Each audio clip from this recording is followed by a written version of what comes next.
Hey, this is Don from Padlock Technologies again, without the glasses with a new video. Got a question about ISIS versus OSPF. All right, so let me first get this out the way. This is a question that is almost as bad as Cisco versus Juniper when it comes to starting arguments between network engineers, right? It's not a bad question, but you will get some very heated arguments when it comes to ISIS versus OSPF, just like you got Cisco versus Juniper when it comes to like enterprise networking. We're going to leave firewalls out of this. We're just going to talk about enterprise networking, right? Now, this is also not a multi-vendor conversation because other vendors do not support ISIS. So if you want a quick answer to this, OSPF is always going to be better because it's multi-vendor, right? Other vendors use OSPF. Other vendors do not use ISIS. But if we're going to bring this down to a Cisco conversation, you are definitely going to get arguments between what is better from a link state protocol perspective, ISIS or OSPF. Now, I know the question was looking for my opinion, and I'm going to tell you this. Here's my opinion on it. You're going to learn OSPF out the wazoo when you're studying for any exam, right? CCENT, CCNA, CCNP, CCIE. They are going to drill OSPF out the wazoo unless you're going for service provider. Because if you're going for service provider, that's when you're going to learn ISIS. Now, I do think Cisco needs to start teaching ISIS in CCENT, CCNA, CCNP. We need to start teaching ISIS. And here's why. A lot of the newer technologies, a la ACI, a la SDA or software defined access, those use ISIS under the hood, right?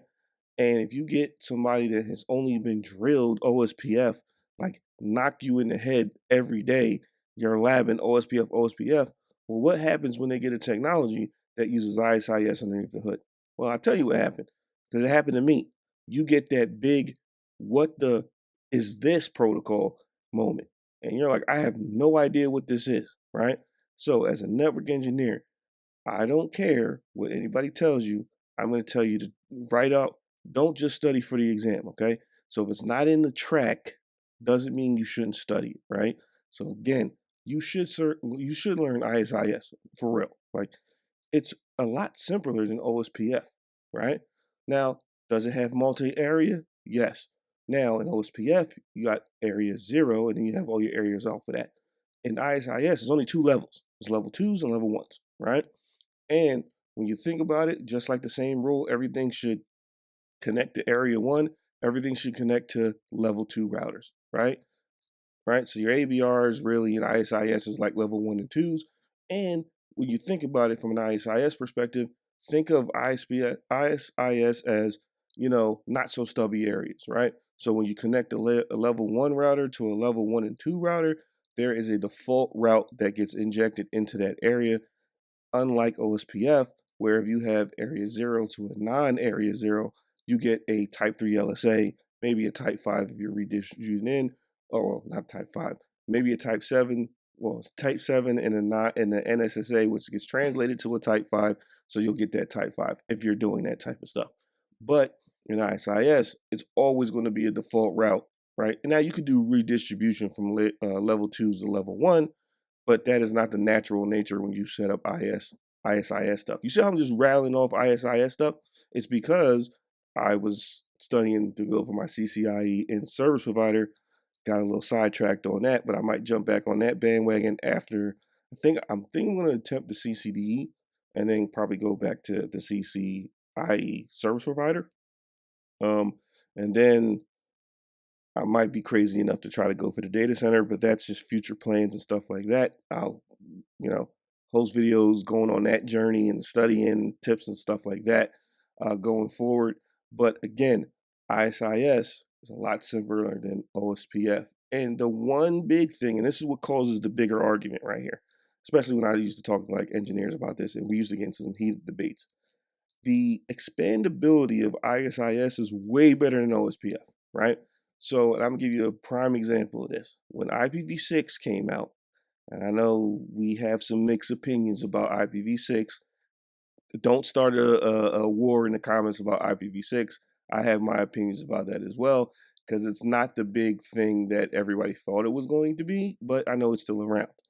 Um, when IPv6 came out, every protocol had to have a new protocol written for it other than ISIS. OSPF, you needed to write OSPF v3, right? Because normal OSPF is v2.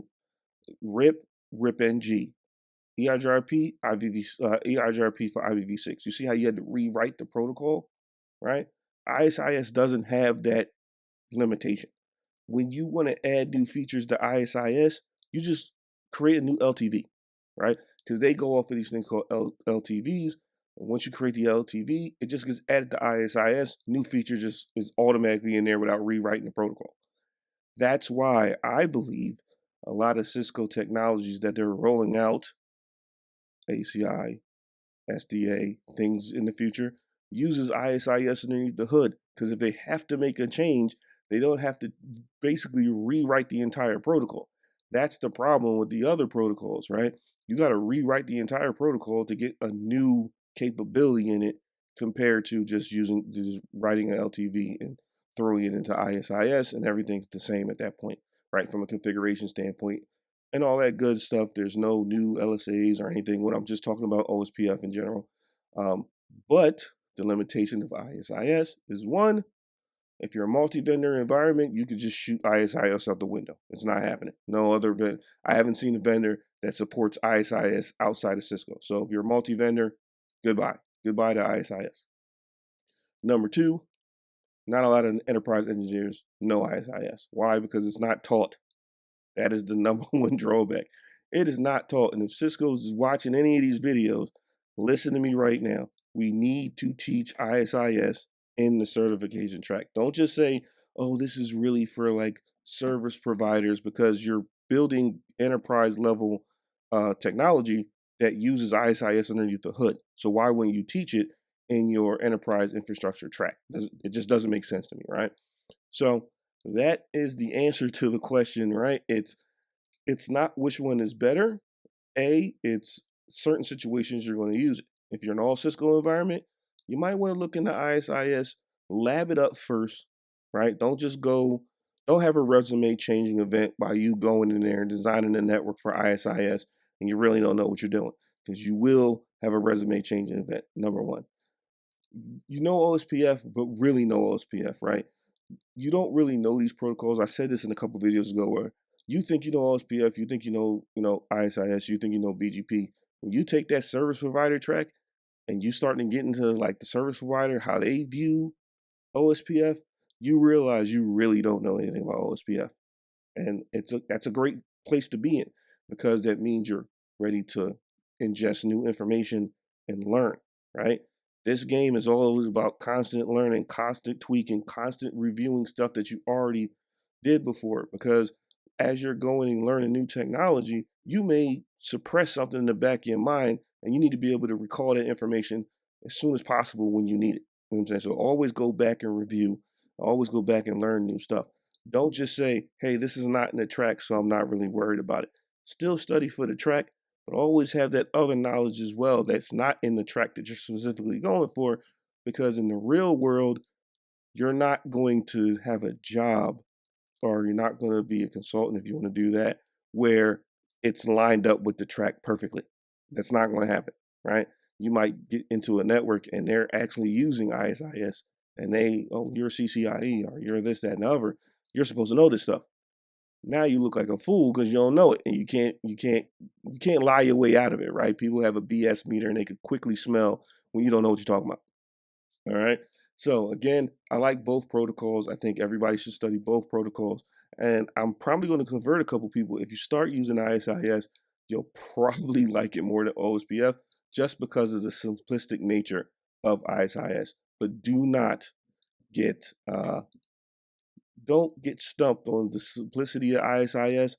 It's still a link state protocol, and it's still some little like tweaks that you gotta get your head wrapped around before you really understand ISIS.